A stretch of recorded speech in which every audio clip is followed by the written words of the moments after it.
கவிதாவும் விஸ்வாவும் ஆதியின் அறைக்குள் நுழைந்தவுடன் அங்கிருந்த ஆபீஸ் செட்டப்பில் சென்று விஸ்வாவும் ஆதியும் அமர்ந்து கொண்டு ஆபீஸ் விஷயங்களை பற்றி பேசிக் கொண்டிருக்க பால்கனியில் சென்று அமர்ந்த கவிதாவும் வைஷ்ணவியும் படிக்க தொடங்கினர்.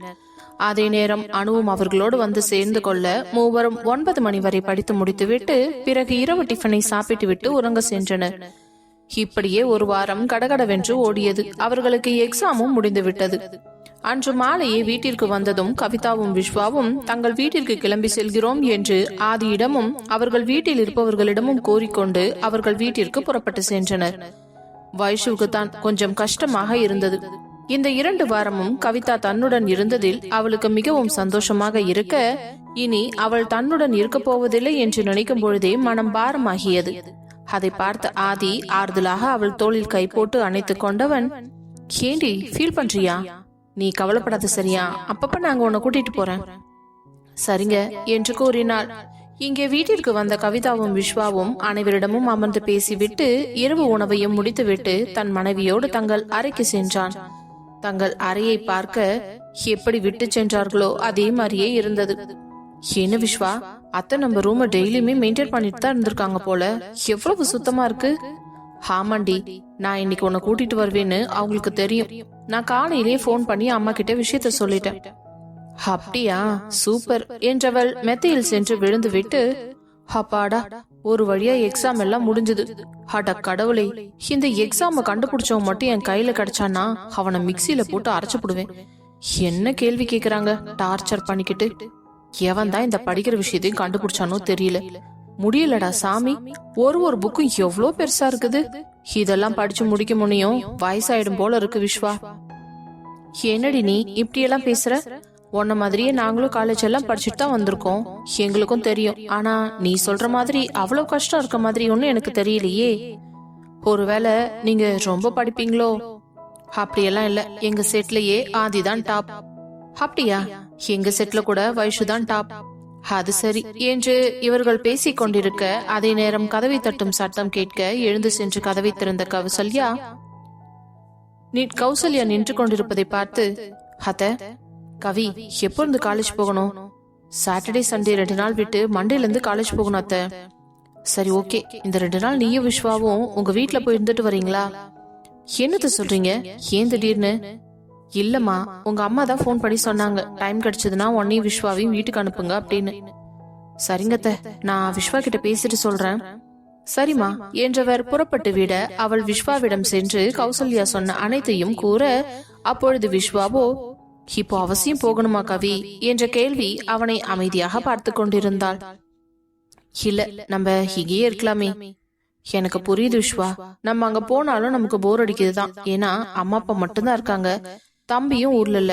சரி பரவாயில்ல விடுங்க, நம்ம இன்னொரு நாள் போய்க்கலாம் சரியா என்று அவள் கூறவும், சரிடி என்று கூறிவிட்டு 2 வார பிரிவை போக்கிக் கொள்ள தொடங்கியவன் விடிய விடிய அவளுடன் குடல் செய்து கொண்டுதான் இருந்தான்.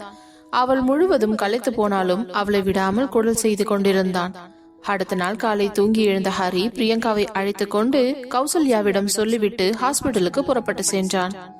மிகவும் சோம்பலாக எழுந்து ஆபீஸுக்கு தயாராகி வந்த விஸ்வா இன்னும் தன் மனைவி தூங்கி கொண்டிருப்பதை பார்த்து சிரித்தவன் மெதுவாக அவளின் அருகே அமர்ந்து அவளை எழுப்பினான்.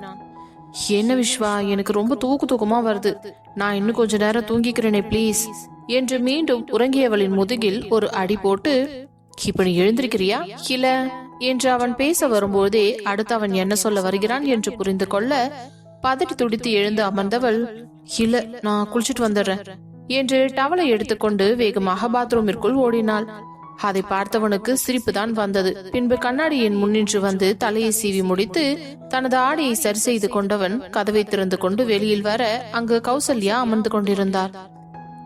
என்னம்மா நீங்க மட்டும் தனியா உட்காந்துட்டு இருக்கீங்க? விஸ்வா, வா வா. அது ஒண்ணும் இல்லப்பா, பிரியங்காவை மாப்பிள்ள கூப்பிட்டுட்டு ஹாஸ்பிட்டல் போயிருக்காரு. உன் அப்பாவும் இப்பதான் எழுந்து ரூமுக்கு போனாரு, அதான் நான் மட்டும் தனியா உட்காந்துட்டு இருக்கேன். அப்படியாம்மா, சரி சாப்பிட்டீங்களா? நாங்க எல்லாரும் சாப்பிட்டோம்ப்பா, நீயும் கவிதாவும் மட்டும்தான் பாக்கி. அது சரி, நீ எங்க கிளம்பி இருக்கிற? என்னம்மா, ஆபீஸ் போக வேண்டாமா? அதுக்குதான் ரெடியாகி வந்திருக்கேன். என்னப்பா, இன்னைக்கு சண்டே தானே, இன்னைக்கு என்ன ஆபீஸ் உனக்கு? உனக்கு என்ன வேலை என்றதும் திருதிருவென்று முடித்தவன் மனைவியின் மீது இருந்த மோகத்தில் இன்று என்ன கிழமை என்று கூட தெரியவில்லை. அந்த அளவுக்கு முட்டாளாகி போயிருந்தான். சட்டென்று தன் போனை எடுத்து பார்த்தவன், ஆமா இன்னைக்கு சண்டேவா, அட கடவுளே என்று தலையில் கை வைத்துக் கொள்ள, என்ன விஸ்வா, என்ன நாள் என்ன கிழமைன்னு கூட தெரியாத அளவுக்கு அப்படி என்ன சிந்தனை உனக்கு என்று அவனை வெறுப்பேற்றுவது போல கேட்க, அம்மா போங்கம்மா நீங்க வேற என்று கூறிவிட்டு, சரி இருங்க நான் போய் ட்ரெஸ் சேஞ்ச் பண்ணிட்டு வந்துடுறேன் என்று வேகமாக எழுந்து அவனது அறைக்கு ஓட, இந்த பையன் இருக்கானே என்ன சொல்றது என்று கூறிவிட்டு மீண்டும் கதை புக் எடுத்து படித்துக் கொண்டிருந்தார். தன்னுடைய அறைக்குள் நுழைந்தவன், ஐயோ கடவுளே எனக்கு ரொம்ப அசிங்கமா போச்சு, இன்னைக்கு சண்டேன்றத நான் எப்படி மறந்தேன், இந்த கவியாவது சொன்னாலா, லூசு வரட்டும் இன்னைக்கு அவளை என்ன பண்ற பாரு என்றவன் வேகமாக தன்னுடைய ஆடையை கழட்டி விட்டு வேறு உடையை மாற்றிக்கொண்டு மெத்தையில் சென்று அமர்ந்திருந்தான். குளித்து முடித்துவிட்டு வெளியே வந்தவள், என்ன விஸ்வா ஆபீஸ் போறேன்னு சொல்லி கிளம்பிட்டு இப்போ ட்ரெஸ் சேஞ்ச் பண்ணிட்டு இருக்கீங்க, வேற ஏதாவது பிளான் வச்சிருக்கீங்களா, என்னால சுத்தமா முடியாது என்றவளை பார்த்து முறைத்தான். இன்னைக்கு சண்டே அது கூட உனக்கு தெரியல, வந்துட்டா என்ன கேள்வி கேட்கறதுக்கு. என்ன சொல்றீங்க விஸ்வா, இன்னைக்கு சண்டேவா, அதுக்கு ஏண்டி நீ இப்படி அதிர்ச்சியா வாய பொழக்கிற, என்ன விஸ்வா இன்னைக்கு சண்டே தானே, அப்ப இன்னும் கொஞ்ச நேரம் என்ன தூங்க விட்டுருக்கலாம்ல, விளங்கிடும் நீ எல்லாம் ஒரு குடும்பம் நடத்துற பொண்ணாடி, என்ன கிழமைன்னு கூட தெரியாம இப்படி இருக்கிற, உங்களுக்கு கூட தான் தெரியல, நான் உங்களை ஏதாவது கேட்டேனா, என்ன மட்டும் எதுக்கு இப்படி சொல்றீங்க, அது சரி உங்களுக்கு யார் சொன்னது, அம்மா தான் சொன்னாங்க, கேவலமா போச்சு, அதான் வந்து ட்ரெஸ் சேஞ்ச் பண்ணிட்டு வெயிட் பண்ணிக்கிட்டு இருக்கேன். ஏன் வெளியில ஹரிய நடந்திருப்பாரு, அவரை பார்த்தா கூடவா உங்களுக்கு தெரியல, ஐயோ ஹரி எங்க இங்க இருக்கான், பிரியங்காவை கூட்டுட்டு ஹாஸ்பிட்டலுக்கு போயிருக்கான் செக்கப்புக்கு. அப்படியா, சரி விடுங்க பாஸ், அரசியல் இதெல்லாம் சகஜம் தானே, இது ஒரு பெரிய விஷயம்னு பேசிக்கிட்டு இருக்கீங்க. ஏண்டி பேச மாட்ட, ஒரு 4 கிழமை என்ன எதுன்னு தெரியாம குட்டி போட்ட பூனை மாதிரி உன் பின்னாடியே சுத்திக்கிட்டு இருக்கேன்ல, அதனால வந்த வில்லங்கம் இது என்று அவன் சொல்லிக் கொண்டிருக்க, அதே நேரம் கவிதா உடைமாற்றும் அறைக்குள் சென்று உடையை மாற்றிக்கொண்டு வெளியே வந்தாள். என்னடி நான் பேசிக்கிட்டு இருக்கேன், கொஞ்சம் கூட மரியாதை இல்லாம நீ பாட்டு போய்கிட்டு இருக்க, பின்ன என்ன பண்ண சொல்றீங்க விஸ்வா, இப்பவும் பாருங்க நீங்க கதவை லாக் பண்ணாதான் வச்சிருக்கீங்க, நான் குளிச்சுட்டு எவ்வளவு நேரம் தான் அந்த நீச்சல் உடையிலேயே நிக்கிறது, திடீர்னு யாராவது உள்ள வந்தாங்கன்னா என் மான மரியாதை எல்லாம் காத்துல பறக்காதா, அதுக்குதான் போய் நானு ட்ரெஸ் சேஞ்ச் பண்ணிட்டு வந்துட்டேன் என்றதும் தான் கதவை பார்த்தவன், அது சரி ஏதோ இருந்த டென்ஷன்ல நான் அப்படியே வந்துட்டேன், சரி வாங்க விஸ்வா போய் சாப்பிடலாம், எனக்கு ரொம்ப பசிக்குது. சரி வா என்று அவனை அழைத்து கொண்டு வரவும் கௌசல்யா அவர்களை பார்த்து, என்னப்பா டிஃபன் எடுத்து வைக்கவா, அம்மா நீங்க கொஞ்ச நேரம் அமைதியா உட்காருங்கம்மா, டிஃபன் தானே இவ எதுக்கு இருக்கிறா, இவ எடுத்து வைப்பா நான் சாப்பிடுறேன் என்றதும் கவிதா அவனை பார்த்து முறைத்து விட்டு, என்ன விஸ்வா ரொம்ப கொழுப்பா, என்னடி புருஷனுக்கு ஒரு டிஃபன் கூட எடுத்து வைக்க மாட்டியா, நான் அப்படி சொல்லவே இல்லையே, அப்புறம் எதுக்கு இப்ப சீன் போடுறவா என்று அவளை அழைத்து கொண்டு சென்றவன் டேபிளில் அமர்ந்ததும் அவனுக்கு டிஃபன் எடுத்து வைத்து விட்டு அவனையே பார்த்து நின்று கொண்டிருக்க, என் மூஞ்சியே பார்த்துட்டு இருந்தா உன் பசி போயிடுமா, நீயும் உட்கார்ந்து சாப்பிடு இந்தா என்று அவளுக்கும் ஒரு தட்டை எடுத்து வைக்க, பின்பு டிஃபனை எடுத்து வைத்துக் கொண்டு சாப்பிட தொடங்கினாள்.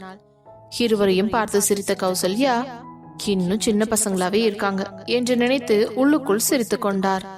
அப்பொழுது விஸ்வா கௌசல்யாவை பார்த்து, அம்மா நம்ம வீட்டுலதான் டிவி இருக்கே, நீங்க ஏன் எப்பவுமே டிவியே பார்க்க மாட்டேங்கிறீங்க, எனக்கு டிவில என்ன பாக்குறதுனே தெரியல விஸ்வா, எல்லா சேனல்லையும் சீரியலை போட்டு சாவடிக்கிறாங்க, அதையெல்லாம் பாக்கறத விட சும்மா இருக்கிறது எவ்வளவோ பெட்டர், அதனாலதான் இந்த மாதிரி கதை புக் வாங்கி வச்சுட்டு வந்து படிக்கிறதுன்னு அப்படியே என் காலம் ஓடிக்கிட்டு இருக்கு என்று கூறியவர் மீண்டும் அந்த புக்கில் ஆழ்ந்து விட, கவி உனக்கு இன்னும் காலேஜ் எவ்வளவு டேஸ் இருக்குதுரி, என்ன ஒரு 3 months இருக்கும், சரி காலேஜ் முடிஞ்சதுக்கு அப்புறம் வேற ஏதாவது படிக்க போறியா, இல்ல விஸ்வா அப்படி எதுவும் எனக்கு ஐடியா இல்ல, அப்போ அதுக்கப்புறமாவது அம்மா கூட கொஞ்சம் டைம் ஸ்பெண்ட் பண்ணடி, பாவம் இங்க அவங்க தனியா இருக்க மாதிரி எனக்கு ஒரு ஃபீல் ஆகுது, நீங்க கவலைப்படாதீங்க விஸ்வா, என் படிப்பு முடிஞ்ச உடனே முழு நேரமும் என் மாமியார் கூட தான் நான் இருப்பேன், அவங்கள நல்லாவே பாத்துக்குவேன் என்று கூறிய மனைவியை பெருமையாக பார்த்தவன், தேங்க்ஸ் ஸ்ரீ, என்ன விஸ்வா நீங்க இதுக்கெல்லாம் தேங்க்ஸ் சொல்றீங்க என்று கூறவும், பின்பு இருவரும் சாப்பிட்டு முடித்துவிட்டு கௌசல்யாவிடம் வந்து அமர்ந்து பேசிக் கொண்டிருந்தனர். அதே நேரம் பிரியங்காவும் ஹரியும் டாக்டர் அருகில் அமர்ந்திருந்தனர். டாக்டர் அவளை பரிசோதித்து விட்டு, இங்க பாருங்க மிஸ்டர் ஹரி, பிரியங்காவும் சரி வயிற்றுல இருக்க குழந்தையும் ரொம்பவே நல்லா இருக்கு, 2 பேருக்கும் ஒரு பிரச்சனையும் இல்ல, நல்லா இருக்காங்க. அதே மாதிரி அவங்களுக்கு நார்மல் டெலிவரி ஆகிறதுக்கு நிறையவே வாய்ப்பு இருக்குது என்று மருத்துவர் சொன்னதும் அவனுக்கு மிகுந்த சந்தோஷமாகிவிட்டது. Thank you doctor, thank you so much. இந்த விஷயம் கேட்கறதுக்கு எனக்கு ரொம்ப சந்தோஷமா இருக்கு. என் பொண்டாட்டிக்கு எப்படியாவது நார்மல் டெலிவரியை பண்ணி கொடுத்துருங்க, எனக்கு அது போதும். நாங்க எங்களால முடிஞ்ச வரைக்கும் முயற்சி பண்ணுவோம் மிஸ்டர் ஹரி, அதுக்கப்புறம் கடவுள் தான் பாத்துக்கணும் என்று கூறவும் பிறகு டாக்டரை பார்த்தவன், உங்ககிட்ட ஒரு டவுட் கேட்கணும் டாக்டர். என்ன கேளுங்க. என் ஒய்ஃபுக்கு 4 மந்த் கம்ப்ளீட் ஆக போகுது. இதுக்கு மேல நாங்க 2 பேரும் ஒன்னா சேர்ந்து இருக்கலாமா? தாராளமா இருக்கலாம், ஒன்னும் பிரச்சனை இல்ல. ஆனா கொஞ்சம் கவனமா மட்டும் இருந்துக்கோங்க. இப்படி இருக்கிறதுனால சுகப்பிரசவம் ஆவறதுக்கு கூட வாய்ப்பு இருக்கு. தேங்க்யூ டாக்டர் என்று அவளை சந்தோஷமாக அழைத்து கொண்டு வெளியே வந்தவன் அவர் எழுதி கொடுத்த மருந்து மாத்திரைகளை எல்லாம் வாங்கி கொண்டு தன் மனைவியை அழைத்து கொண்டு வீட்டிற்கு வந்தான். அதே நேரம் அங்கே ஹாலில் யாருமே இல்லாததால், என்ன யாரையுமே காணோம் என்று ஹரி சொல்ல, எல்லாம் அவங்கவுங்க ரூம்ல இருப்பாங்கன்னு நினைக்கிறேன். அது இப்படி இவ்வளவு கரெக்டா சொல்ற? அதான் விஸ்வாவோட வண்டி வெளியில நிக்குதே. ஆமால, அத நான் யோசிக்கவே இல்லையே. அது சரி, அப்போ அவனும் இன்னைக்கு ஆபீஸ் போகலையா? பயபுல ரொம்ப விவரமா தான் இருக்கு. என்ன விவரமா இருக்காரு? அதெல்லாம் உனக்கு தெரியாது, சரிவா என்று அவளை அழைத்து கொண்டு உள்ளே சென்றவன் மதிய உணவை டைனிங் டேபிளில் இருந்து தட்டில் எடுத்து வைத்துக் கொண்டு வந்து தன் மனைவியிடம் கொடுத்து அவனும் அவர்களது அறையிலேயே அமர்ந்து சாப்பிட்டு முடித்தான். சரிடி, நான் ஒரு ஹாஃப் டே மட்டும் ஆபீஸ்க்கு போயிட்டு வந்துடுறேன். நீ ரெஸ்ட் எடுத்துக்கோ, நான் நைட் வந்து மிஷத்தை எல்லாம் பாத்துக்கிறேன். என்னத்த பார்க்க போறீங்க நைட் வந்து? அதெல்லாம் உனக்கு சொன்னா புரியாது, நான் கிளம்புற சரியா என்று அவள் நெற்றியில் ஒரு முத்தம் கொடுத்து விட்டு செல்ல இருந்தவனை, ஹரி ஒரு நிமிஷம் இருங்க என்றவள் குரல் தடுத்து நிறுத்தியது. என்னடி, என்னாச்சு? ஹரி, நீங்க நல்லாதானே இருக்கீங்க? உங்களுக்கு ஒன்னும் பிரச்சனை இல்லையே? ஏண்டி இப்படி கேக்குற? பின்ன சண்டே அன்னைக்கு ஆபீஸ் போறேன்னு கிளம்புறீங்க. ஆபீஸ்க்கு போய் முறவாசல் செஞ்சுட்டு வர போறீங்களா? என்ன, இன்னைக்கு சண்டேவா? ஆமா ஹரி, அப்புறம் எதுக்கு இன்னைக்கு ஆபீஸ்க்கு போகணும்னு கிளம்புறீங்க? அச்சோ, நான் இன்னைக்கு சண்டேன்றதையே மறந்துட்டேன்டி. அது சரி, என்ன கிழமை என்ன எதுன்னு தெரியாத அளவுக்கு வேலை பார்த்துட்டு இருக்கீங்கல்ல? அப்படி இல்ல, இன்னைக்கு டாக்டர் போய் பார்த்துட்டு வந்தோம்ல, குழந்தை நல்லா இருக்குதுன்னு சொன்னாங்களா, அந்த சந்தோஷத்துல எனக்கு நாள் கிழமையெல்லாம் மறந்து போச்சு. அதுவும் இல்லாம டாக்டர் இனிமே நம்ம 2 பேரும் ஒன்னா சேர்ந்து இருக்கலாம்னு வேற சொல்லி இருக்காங்களா, அந்த குஷியில இன்னைக்கு ஞாயிற்றுக்கிழமைன்றதையே மறந்துட்டேன் என்று சிரித்தான். நல்லா மறந்துட்டீங்க போங்க என்று கூறியவள், சரி எனக்கு கொஞ்சம் டயர்டா இருக்கு, நான் படுத்துக்கிறேன். படுத்து தூங்குடி என்று கூறிவிட்டு அவனும் ஆடையை மாற்றி அவள் அருகே சென்று படுத்துக் கொண்டான். தூங்கிக் கொண்டிருந்த தன் மனைவியின் வயிற்றை தடவியவன் வயிற்றில் இருந்த குழந்தையை தன் கையால் உணர்ந்து கொண்டிருந்தான். எப்ப என் புள்ள உதைக்கிறது வெளியில தெரியுமோ, அந்த நாளுக்காக தான் நான் காத்துக்கிட்டு இருக்கேன் என்று சந்தோஷமாக பேசிக்கொண்டே அப்படியே உறங்கிவிட்டான். அன்று மாலை ஆதியும் வைஷ்ணவியும் வாக்கிங் போய்விட்டு வந்த பிறகு இரவு சாப்பாட்டை முடித்துக் கொண்டு கீழே சிறிது நேரம் அமர்ந்து அனைவரிடமும் பேசிக் கொண்டிருந்தவர்கள் பின் தூங்கலாம் என்று தன்னுடைய அறைக்கு மேலே செல்லவும், அறைக்குள் நுழைந்த உடனே கதவை லாக் செய்த ஆதி வைஷ்ணவியை அப்படியே தன் 2 கைகளால் தூக்கி கொண்டு சென்று மெத்தையில் படுக்க வைக்க, ஏன் ஆதி இன்னைக்கு தூக்கிட்டு வரீங்க? ஆமாண்டி, இதுக்கு மேல எனக்கு பொறுமையே இல்ல. நான் பொறுத்து பார்த்துதான் பொங்கி எழுந்துட்டேன். 2 வாரமா என்ன பட்னி போட்டல்ல, உன்னை இன்னைக்கு நான் சும்மாவே விட மாட்டேன், பாத்துக்கிட்டே இரு. ஆதி, இங்க மட்டும் என்னவா, எனக்கும் ரொம்ப கஷ்டமா தான் இருந்துச்சு.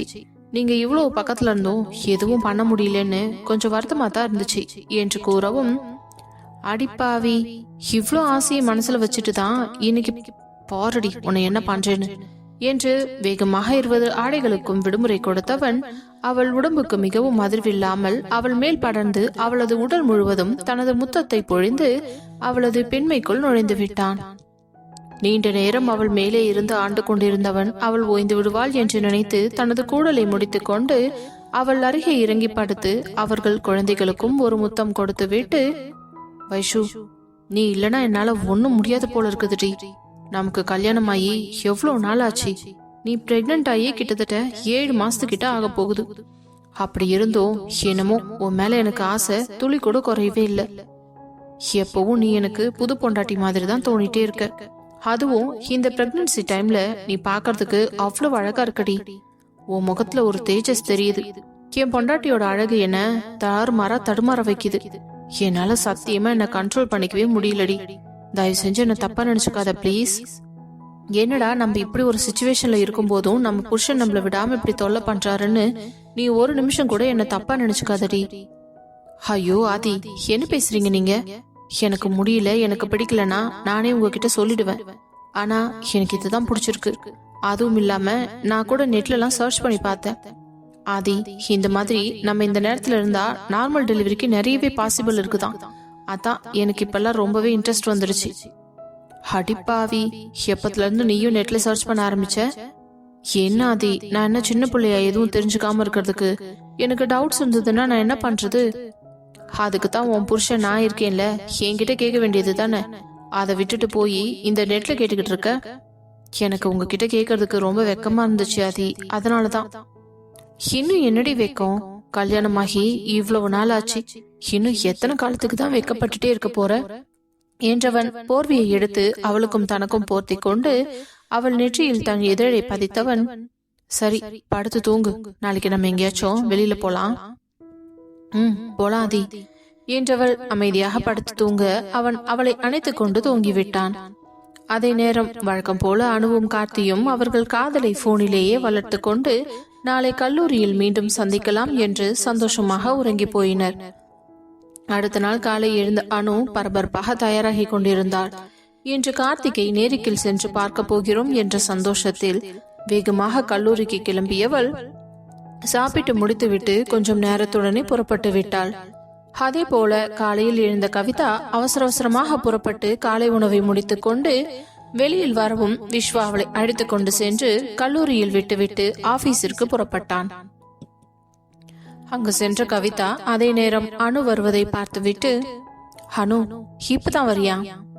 ஆமா நீ இப்பதான் வர்றேன். நீங்க வந்து ரொம்ப நேரமாச்சா? இல்ல, நானும் இப்பதான் வந்தேன். இந்த கார்த்தியை காணோம், அதான் பார்த்துட்டே இருந்தேன் என்று சொல்லும் போதே அவன் உள்ளே நுழைந்ததை பார்த்த அணுவிற்கு கண்களில் 1000 வாட்ஸ் பல்பு எரிந்தது. பின்பு பைக்கை நிறுத்திவிட்டு அவர்கள் அருகே வந்தவன் கவிதா பார்க்காத நேரமாக அணுவை பார்த்து கண்ணடித்தான். அதில் அவள் முகம் முழுவதும் வெட்கத்தில் சிவக்க அதை மறைப்பதற்கு கீழே குனிந்து கொண்டாள். என்ன கவி, உள்ள போகாம இங்கே நின்றுட்டு இருக்கீங்க? இல்லடா, நீங்க யாரும் வரலையா, அதான் பார்த்துட்டே இருந்தேன். சரி இப்ப வாங்க போலாம் என்று கிளம்ப, அப்பொழுது அனு, சரி அண்ணி நீங்க போங்க, நான் என்னோட கிளாஸுக்கு போறேன் என்று கூறிவிட்டு கார்த்திக்கு சிக்னல் கொடுத்து விட்டு சென்று விட்டாள். கார்த்தியும் மண்டையை ஆட்டி வைத்தவன் கவிதாவுடன் செல்ல, அப்பொழுது கவிதா, டேய் என்னடா நடக்குது உங்க 2 பேத்துக்குள்ள? என்ன கவி, ஏன் இப்படி கேக்குற? பின்ன எனக்கு தெரியாம உனக்கு சிக்னல் கொடுத்துட்டு போறா, நீயும் பூம்பூ மாடு மாதிரி மண்டையை ஆட்டி வைக்கிற, அதான் கேட்டேன். கவி, ஆனாலும் உனக்கு பின்னாடி தலையிலயும் கண்ணு இருக்குதாப்பா என்று கேட்க, எனக்கு எல்லா பக்கமும் கண்ணு இருக்குது, அதை விடு. உங்க லவ் எந்த ரேஞ்சில இருக்கு? எந்த ரேஞ்சில இருக்குதுன்னா, இனிமேதான் அணுவை கூட்டிட்டு கொஞ்சம் கொஞ்சம் வெளியில போகணும்னு முடிவு பண்ணிருக்கேன். அடே முட்டாள், நான் அதை கேட்கல. இன்னும் தூரமா தான் நின்னு பேசிக்கிட்டு இருக்கீங்களா, இல்ல கிட்ட நெருங்கி தான் பேசிக்கிட்டு இருக்கீங்களா? அதெல்லாம் எப்போ நெருங்கியாச்சுப்பா. டேய் என்னடா சொல்ற என்று ஆச்சரியமாக அவனை பார்க்க, எவ்வளவு நாளைக்கு தான் நாங்க அப்படியே இருக்கிறது? அப்புறம் எங்களுக்கு ரொம்ப போர் அடிக்கும்ல, அதான். அது சரி, நடத்து எல்லாம் ஒரு அளவுக்குள்ள இருந்தா சரிதான். உடனே வந்துருவியா அவளோட அண்ணியா என்ன கேள்வி கேட்கறதுக்கு? ஆமாண்டா, அவளோட அண்ணியா மட்டும் இல்ல, உன்னோட ஃப்ரெண்டாவும் உன்னை கேள்வி கேட்கிற உரிமை எனக்கு இருக்குது, புரியுதா? இல்ல கவி, நீ நினைக்கிற மாதிரி நிச்சயமா ஒரு நாளும் நடக்காது. எங்க 2 பேருக்கும் எங்களோட கட்டுப்பாடு என்னன்றது நல்லாவே தெரியும். அதை நாங்க சரியாவே புரிஞ்சு வச்சிருக்கோம். சரிடா, என்னவோ சொல்ற, பார்த்து கவனமா இரு. கொஞ்சம் மாசம்தான் இருக்கு படிப்பு முடிய, அது முடிஞ்சதுக்கு அப்புறம் வீட்டுல பேசி கல்யாணம் பண்ணிக்கோங்க. ஆமா கவி, அந்த அடி அவளைத்தான் நானும் இருக்கேன். சரி பார்க்கலாம் என்று கிளாஸுக்கு சென்று விட்டனர். இப்படியே கடகடவென்று ஒரு வாரம் ஓடி போக, அதற்குள் பிரியங்காவிற்கு 5வது மாசம் வளையல் போடும் விழா செய்யலாம் என்று பெரியவர்கள் அனைவரும் கூடி பேசி அதற்கான ஏற்பாடுகளையும் தொடங்கிவிட்டனர். நாளை பிரியங்காவிற்கு ஃபங்க்ஷன் இருப்பதால் முதல் நாள் இரவு வைஷு, ஆதி, நாளைக்கு அக்காவுக்கும் எனக்கு செஞ்ச மாதிரி தான் செய்வாங்கல்ல? ஆமாண்டி, அந்த ஹரி ஆழ்வகோளாறு இந்த ஃபங்க்ஷனை எப்ப வைப்பாங்கன்னு தான் ரொம்ப நாளா காத்துட்டு இருக்கான். என்ன சொல்றீங்க? ஏன் மாமா அப்படி வெயிட் பண்றாரு? ஆமா, உனக்கு ஃபங்க்ஷன் பண்ணதை பார்த்ததுல இருந்து அவனுக்கும் ஆசை வந்துருச்சான். சரி, உனக்கு இப்போ 7th month ஸ்டார்ட் ஆயிடுச்சு இல்ல, ஏன் இன்னும் உனக்கு வளகாப்பு பண்ணாம இருக்காங்க? அத நீங்க அத்தை கிட்ட தான் கேட்கணும். சரி, இன்னைக்கே அம்மா கிட்ட அதை பத்தி நான் பேசுறேன். வேண்டாம், ஃபர்ஸ்ட் அக்காவோட ஃபங்க்ஷன் முடியட்டும், அதுக்கப்புறமா பேசிக்கலாம். சரி, நீ சொல்றதும் சரிதான். அப்ப நம்ம சீக்கிரமா படுக்கலாம், காலையில எழுந்து நேரமாவே கிளம்பி போலாம். சரி ஆதி, நான் மட்டும் நார்மலா இருந்திருந்தா இந்நேரம் எங்க வீட்டுக்கு போயிருப்பேன். என்ன பண்றது, இப்ப இருக்கிற நிலைமையில அங்க போனாலும் என்னால எதுவும் செய்ய முடியாது. அதனாலதான் நான் அமைதியா இருக்கேன். அது எனக்கு தெரியாதா? சரி பரவாயில்ல, விடு. என்ன பண்றது, இன்னும் கவியோட பிரெக்னன்சி ஃபங்க்ஷன் எல்லாம் இருக்குது இல்ல, அதுக்குள்ள உனக்கு குழந்தை பிறந்துரும். அதுக்கப்புறம் போய் நீ எல்லா வேலையும் பாரு. ஆமா ஆதி, அதுக்காகத்தான் நான் வெயிட் பண்றேன். எனக்கு அதை விட சந்தோஷம் வேற என்ன இருக்கு? அடியே, இன்னும் என் தங்கச்சி அனு இருக்கா, அவளை பத்தி நீ கொஞ்சமாச்சும் கவலைப்பட்டியா? என்ன ஆதி, அவளுக்கு இன்னும் கல்யாணமே ஆகல, அதுக்குள்ள அவளுக்கு குழந்தை பிறக்கிறத பத்தி நான் எப்படி கவலைப்பட முடியும்? அனுவுக்கு மாப்பிள்ளை ஏதாவது பாத்திருக்கீங்களா? இந்நேரத்துக்கு யாரையாவது பார்த்து வச்சிருப்பீங்களே, அது யாருன்னு தெரிஞ்சுக்கலாமா? கரெக்டா சொன்னடி, அனுக்கு மாப்பிள்ளை எல்லாம் ரெடியா தான் இருக்கு. ஆனா அது யாருன்னு இப்போ உன்கிட்ட சொல்ல மாட்டேன். ஏன் அது இப்படி சொல்றீங்க? ஆமா, இப்பவே சொன்னா சஸ்பென்ஸ் போயிடும்ல. அந்த மாப்பிளைய உனக்கு கூட ரொம்ப நல்லா தெரியும். என எனக்கு தெரியுமா என்று கண்கள் விரித்தவள், எனக்கு யார தெரியும் என்று தீவிரமாக யோசித்து பார்க்க அவளுக்கு யாருமே ஞாபகத்துக்கு வரவில்லை. அது ப்ளீஸ், எனக்கு யாருமே ஞாபகத்துக்கு வரல, நீங்களாச்சும் சொல்லுங்களேன். இப்போ உனக்கு தெரியாம இருக்கிறதா நல்லது. சரி, நீ படுத்து தூக்கு. இப்படி ஏதாவது சொல்லி என் மண்டையை குழப்பி விட்டுட்டு என்ன போய் தூங்குன்னா நான் எப்படி தூங்குறது என்று உதட்டை பிதுக்கி கேட்க, அதெல்லாம் கண்ணை முடிப்பாடு, ஆட்டோமேட்டிக்கா தூக்கம் வரும். இல்லனா பிதுக்குன உன்னை ஒருத்தட்ட புடிச்சு கடிச்சு வச்சிருவேன் என்று அவளை தன்னோடு அணைக்க, அவன் கூறியதில் பயந்து போனவள், எதுக்கு நமக்கு வம்பு என்று அமைதியாக தூங்கிவிட்டாள். அதே நேரம் அவனும் உறங்கிவிட்டான். அடுத்த நாள் காலை நேரத்துடனே எழுந்து புறப்பட்ட வைஷ்ணவி கீழே சென்று கண்மணியை பார்க்க, என்ன வைஷு, இன்னைக்கு உங்க அக்காவுக்கு ஃபங்க்ஷன் இருக்குதுன்னு சீக்கிரமாவே எழுந்து கிளம்பிட்டியா? ஆமாத்த, இந்த ஃபங்க்ஷனுக்காக நான் எவ்வளவு ஆசையை வெயிட் பண்ற தெரியுமா? அக்காவை இன்னைக்கு அந்த கோலத்துல பார்க்க எனக்கு ரொம்ப சந்தோஷமா இருக்கும். சரிம்மா, எனக்கு புரியுது. நாங்க எல்லாருமே தயாராயிட்டோம், உங்களுக்காக தான் காத்திருந்தோம். சரி வாங்க போலாம். முன்னாடியே போனாலாவது சம்மந்தி அம்மாவுக்கு ஏதாவது ஹெல்ப் பண்ணலாம். சரிங்கத்த என்று அனைவரும் உள்ளே செல்ல, அப்பொழுது ஆதி, அம்மா, வைஷ்ணவி அனுவியும் நான் கூட்டிட்டு போறேன், நீங்க அப்பா சித்தி சித்தப்பா எல்லாம் இன்னொரு கார்ல வந்துருங்க. சரிப்பா என்றவர்கள் அவன் சொன்னது போலவே புறப்பட இன்னொரு காரில் ஆதி வைஷ்ணவியும் அனுவையும் அழைத்து கொண்டு புறப்பட்டு சென்றான். கார் ஹரியின் வீட்டு வாசலில் சென்று நின்றதும் காரில் இருந்து இறங்கியவர் சந்தோஷமாக உள்ளே செல்ல, அனைவரையும் வாங்க வாங்க சம்மந்தி என்று கௌசல்யாவும் சுரேஷும் இன்ப முகத்தோடு வரவேற்றனர். ஹரியும், ஆண்டி, அங்கிள் வாங்க. டே ஆதி, வைஷு வாங்க. ஹனுக்குட்டி வாடா. மாமா, அக்கா எப்படி இருக்கா, நீங்க எப்படி இருக்கீங்க? நாங்க ரொம்பவே நல்லா இருக்கோம், நீங்க உள்ள வாங்க என்று அனைவரையும் உள்ளே அழைத்து செல்ல, அந்த வீடே விழாக்கோலம் பூண்டது போல இருந்தது. அதை பார்த்து அதிர்ந்த வைஷு உடனே ஆதியை திரும்பி பார்க்க, இப்போ எதுக்கடி என்ன இப்படி பாக்குற? ஆதி, இந்த டெக்கரேஷன்ஸ் எல்லாம் நீங்க தான் அரேஞ்ச் பண்ணீங்களா என்றதும் உடனே ஹரி, ஆமா வைஷு, நான் எவ்வளவோ சொன்ன வேண்டாம்னு, ஆனா இவன் கேட்கவே இல்லை. நேத்து நைட்டே ஆளுகளை அனுப்பி எல்லா வேலையும் முடிச்சிட்டான். சூப்பரா இருக்காதி, எனக்கு ரொம்ப பிடிச்சிருக்கு. அக்கா இதை பார்த்து எவ்வளவு சந்தோஷப்படுவா தெரியுமா? அதுக்காக தான் பண்ணேன்டி. ஹரியோட பொண்டாட்டிக்கு ஒரு ஃபங்க்ஷன் நடக்குது, அது அவ்வளவு சாதாரணமா நடக்க விட்டுருவீனா என்று அவளின் தோள் மேல் கையை போட்டு அவளை மெதுவாக அழைத்து கொண்டு உள்ளே சென்றான். உள்ளே சென்றதும் நேராக பிரியங்காவின் அறைக்கு சென்ற வைஷு அவள் தேவதை போல் அழகாக தயாராகி அமர்ந்திருப்பதை பார்த்து, அக்கா என்று அழைக்க, ஏய் வைஷு, எப்ப வந்த? வா வா. அனு, எப்படி இருக்க? அனி, நான் நல்லா இருக்கேன், நீங்க எப்படி இருக்கீங்க? எனக்கு என்ன அனு, நான் நல்லா இருக்கேன். அக்கா, மேக்கப் எல்லாம் முடிச்சிட்டீங்களா? ஆமாண்டி, கவி வந்து இப்பதான் எனக்கு எல்லாத்தையும் முடிச்சுட்டு அவ ரூமுக்கு போயிருக்கா ரெடி ஆவறதுக்கு என்று கூறியதும் அவள் அக்காவிற்கு திருஷ்டி முறித்தவள், எனக்கு யாரு கண்ணு எங்க அக்கா மேல பாடக்கூடாது என்று கூற, வைஷு, உன் வயிறு ரொம்பவே பெருசாயிடுச்சுடி. ஆமா, உனக்கு 7 மாசம் தொடங்கி நடந்துட்டு இருக்குது இல்ல, ஏன் இன்னும் வளகாப்பு பண்ணாம இருக்காங்க? தெரியலக்கா, அத நீங்க அத்தை கிட்ட தான் கேட்கணும். சரி, ஃபர்ஸ்ட் உங்க ஃபங்க்ஷன் நல்லபடியா முடியட்டும், அதுக்கப்புறம் என்னோட வளகாப்பை பத்தி பேசிக்கலாம் என்று அவர்கள் இருவரும் பேசிக்கொண்டிருக்க, அதே நேரம் அங்கு வந்த கவிதா வைஷ்ணவியை பார்த்து, வைஷு வந்துட்டியாடி என்று அவளை அணைத்துக் கொள்ள, ஆமா மேடம், என்ன சூப்பரா தயாராகி வந்திருக்கீங்க. ஆமா, அடுத்த ஃபங்க்ஷன் எனக்கு தானே, அப்போ நான் இப்பவே ரெடி ஆக வேண்டாமா? அடிப்பாவி, ஆனாலும் நீ ரொம்ப ஃபாஸ்டா தாண்டி இருக்க என்று தோழிகள் அனைவரும் சந்தோஷமாக பேசிக் கொண்டிருக்க, அதே நேரம் வந்தவர்கள் அனைவரையும் அணைத்து உபசரித்து ஹாலில் அமர வைத்தவர்கள் பின்பு பிரியங்காவை அழைத்து கொண்டு வர சொல்ல, அவளை அழைத்து கொண்டு வந்து சேரில் அமர வைத்து அவள் அருகிலேயே ஹரியையும் அமர வைத்தனர். அப்பொழுது கண்மணியும் கௌசல்யாவும், கவி, அனு, 2 பேரும் இங்க வாங்க. என்ன பெரியமா? அத்த, நீங்க 2 பேரும் தான் பிரியங்காவுக்கு ஃபங்க்ஷனை ஸ்டார்ட் பண்ணி வைக்கணும். நீங்க 2 பேரும் தானே அவளோட நாத்தனார், மறந்து போச்சா என்ன? ஆமால என்று உற்சாகமாக போய் இருவரும் வேகமாக சென்று ஃபங்க்ஷனை தொடங்க ஆரம்பிக்க, வந்திருந்தவர்கள் அனைவரும் கவிதாவையும் அணுவையுமே வைத்த கண் வாங்காமல் பார்த்து கொண்டிருந்தனர். அப்பொழுது கூட்டத்தில் இருந்த 2 பெண்களும், இந்த 2 பொண்ணுங்களும் ரொம்ப அழகா இருக்கக்கா. அங்க ஒரு பொண்ணு நிக்கிறா பாரு, அவளுக்கு எப்படி நேர மாசம் இருக்கும்னு நினைக்கிறேன். அவ இன்னும் தேவதையா இருக்கா. அது அந்த பையன்தான் அவளோட புருஷன்னு நினைக்கிறேன். அவனும் நல்ல வாட்ட சட்டமா சினிமா நடிகம் போலதான் இருக்கான். ஆமா ஆமா, இவங்க குடும்பத்துல எல்லாமே அழகா தாண்டி இருக்காங்க. எப்படித்தான் இப்படி பொண்ணு மாப்பிள்ளை எல்லாம் கிடைக்குதோ என்று அனைவரும் பொறாமையில் பொங்கிக் கொண்டிருந்தனர். அதே நேரம் ஹரி தன் மனைவியை ரசித்து பார்த்து கொண்டிருந்தான். ஹரியின் கண்ணில் அவ்வளவு ஒரு சந்தோஷம். அவனுக்கு அந்த நிமிடம் ஆகாயத்தில் பறப்பது போல இருந்தது. பிறகு அணுவும் கவிதாவும் சேர்ந்து அவளுக்கு நலங்கு வைத்து வளையலை போட்டு சாப்பாடு ஊட்டிவிட்டதும் உடனே ஹரி, அத்த, அடுத்தது நான் பண்றேனே.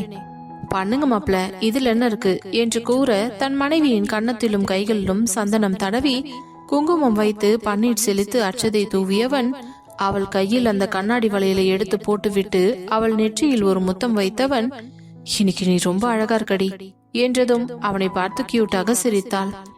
அப்பொழுது ஆதியும் விஸ்வாவும், டேய் மச்சான், போதும், ஓவரா வழியுது என்று கிண்டல் செய்யவும், உங்களுக்கு ஏண்டா பொறாமையா இருக்கு என்றவன், அவனுங்க கிடக்குறானுங்க, நீ அதெல்லாம் கண்டுக்காத என்று கூறிவிட்டு அந்த 5 வகை சாப்பாட்டையும் ஊட்டிவிட்டு அங்கிருந்து நகர, பின்பு கண்மணி, கௌசல்யா, கௌதமி என்று வந்திருந்தவர்கள் அனைவரும் சேர்ந்து அவளுக்கு நலங்கு வைத்து வளையல் போட்டுவிட அந்த ஃபங்க்ஷன் அன்னைக்கு மிகவும் கோலாகலமாக நடந்து முடிந்தது. ஹரிக்கு மிகவும் சந்தோஷம் தாங்க முடியவில்லை. இந்த விழாவிற்காகத்தான் அவன் இத்தனை மாதம் காத்திருந்தான். அந்த விழாவும் நல்லபடியாக நடந்து முடிந்ததில் அவன் தான் மகிழ்ச்சியின் உச்சத்தில் இருந்தான். இது அனைத்தையும் போட்டோவாக எடுத்துக்கொண்டிருந்த விஸ்வா, டேய் ஹரி, இன்னைக்கு நிறைய போட்டோஸ் எடுத்திருக்கேன்டா, எல்லாமே உனக்கு ஷேர் பண்ற, சரியா? ஒரு போட்டோஸ்லயும் நீயும் உன் பொண்டாட்டியும் அவ்வளவு அழகா இருக்கீங்க மச்சான் என்று கூறியவன் பின்பு அவர்கள் இருவரையும் நிற்க வைத்து நிறைய புகைப்படங்களை எடுத்தான். சிறிது நேரத்தில் வைஷுவும் பிரியங்காவும் களைத்து போய்விட அவர்களை அமர வைத்து இருவருக்கும் ஜூஸ் கொடுக்கவும் அதை வாங்கி குடித்தவர்கள், எப்பா முடியலடா சாமி என்று வைஷ்ணவி சொல்ல, ஆமாண்டி, என்னாலயும் முடியல. ஒரு குழந்தைக்கு எனக்கு இப்படி இருக்கு, நீ எப்படித்தான் 2 குழந்தைய வயித்துல வச்சுட்டு சமாளிக்கிறியோ? அக்கா, அது சுகமான சந்தோஷம்க்கா, அதை அனுபவிக்கிறதுல எனக்கு ஒண்ணுமே கஷ்டம் தெரியல. இது மாதிரி எப்படியாவது ரொம்ப நேரம் நிக்கும் போது மட்டும்தான் டயர்ட் ஆகுது, மத்த நேரம் எல்லாம் ஒன்னும் தெரியறது இல்ல. அது என்னவோ சரிதாண்டி. ஆமா வைஷு, உன்கிட்ட நான் ஒரு டவுட் கேட்கணும்னு நினைச்சேன். எனக்கா, குழந்தையோட அசைவு எப்ப இருந்து தெரிய ஆரம்பிக்கும்?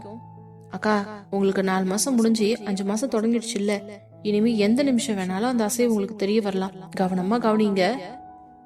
சரிடி. ஹரிதா ரொம்ப ஆசையா வெயிட் பண்ணிக்கிட்டு இருக்காரு அந்த நாள் எப்ப வரும்னு. இந்த விஷயத்துல மாமாவை நினைக்கும் போது எனக்கு ரொம்ப சந்தோஷமா இருக்குக்கா. நான் கூட ஆரம்பத்துல கொஞ்சம் பயந்ததான், ஆனா அவர் உன்னை எவ்வளவு சந்தோஷமாவும் பாசமாவும் பாத்துக்கிறாரு. இப்போ நீ பிரெக்னன்ட் ஆனதுல முன்ன விட அவர் முகத்துல சந்தோஷம் அதிகமா தெரியுது. அங்க பாரு, எவ்வளவு சந்தோஷமா சிரிச்சு பேசிட்டு இருக்காரு. அது என்னவோ கரெக்ட் தாண்டி என்று அவர்கள் பேசிக் கொண்டிருக்க, அப்பொழுது அங்கே வந்த கவிதாவும் அனுவும், அது என்ன, அக்காவும் தங்கச்சியும் எங்க 2 பேரும் மட்டும் கழட்டி விட்டுட்டு பேசிக்கிட்டு இருக்கீங்க? இல்ல கவி, கொஞ்சம் டவுட்ஸ் இருந்துச்சு, அதான் வைஷு கிட்ட கேட்டுட்டு இருந்தேன். அப்படியா, சரிங்க. நீ எல்லாத்தையும் நல்லா கேட்டு தெரிஞ்சுக்கோங்க, ஃபியூச்சர்ல எனக்கு தேவைப்படும். அப்போ நான் உங்ககிட்ட தான் கேட்பேன், நீங்க தான் எனக்கு சொல்லி தரணும் என்றதும் வைஷு, அனு, பிரியங்கா மூவரும் ஆ என்று வாயில் கை வைத்து முறைக்க, அப்பொழுது கவிதா, ஏன் நாளா எதுவும் தெரிஞ்சுக்க கூடாதா?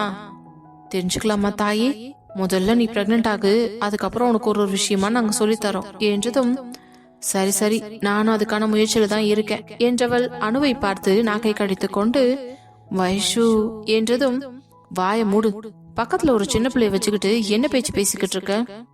ஏய், அவ ஒண்ணு சின்ன புள்ள இல்லடி, அவளுக்கும் நம்ம வயசுதான் ஆகுது. இவளுக்கு கல்யாணம் பண்ணி மட்டும் கொடுத்து பாரு, எனக்கு முன்னாடி அவளே புள்ளைய பெத்து காமிப்பா என்றதும் அணுவின் முகம் வெட்கத்தில் சிவந்து விட்டது. பூங்கண்ணி, எனக்கு ரொம்ப வெக்கமா இருக்கு என்று அங்கிருந்து ஓடியவளை பார்த்த பிரியங்காவிற்கும் வைஷுவிற்கும் சிரிப்புதான் வந்தது. அப்பொழுது கவிதா மனசுக்குள்ளேயே, இவளுக்கு மட்டும் கல்யாணம் ஆச்சு, இவளும் இந்த கார்த்தியும் சேர்ந்து பண்ற அக்கப்போரு தாங்கவே முடியாது என்று மனதுக்குள் நினைத்து சிரித்துக் கொண்டாள்.